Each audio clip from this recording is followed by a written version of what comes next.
In the biggest ceasefire violation along the international border in a decade, Pakistani troops attacked BSF posts at 25 different locations last night in the Jammu sector with the express aim of pushing in militants. The army foiled multiple infiltration bids through the night. One infiltrator was killed in the Samba sector. Firing began around 7:30 p.m. yesterday and continued through the night, though it has stopped for now. And tracking that story for us is my colleague Zafar Iqbal, who now joins us on the phone line.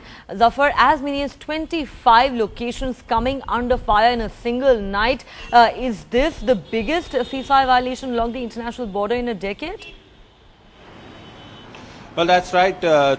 Firing took place at 25 different locations. 25 different locations and different sectors were targeted by Pakistan. We're told by the BSF sources that firing took place in the Hiranagar, in Samba, in Araspura, in Pargawal, in all the sectors, 200-kilometer international border in Jammu. There was firing at different locations, and they're telling us that it was basically to facilitate infiltration. There were multiple infiltration bids which were foiled.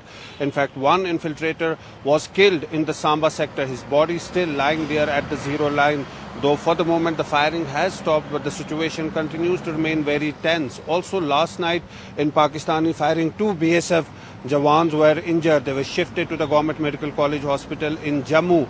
But we've seen an escalation in ceasefire violations over the past couple of months all along the line of control. But of late there have been frequent ceasefire violations along the international border.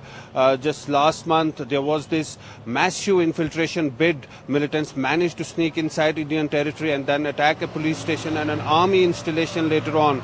And just last week there was another infiltration bid in Samba in which one BSF Jawan was injured. So clearly we're seeing a change in the pattern. Earlier on, infiltration attempts and ceasefire violations were more prevalent at the line of control. But now the militants are focusing more on the international border.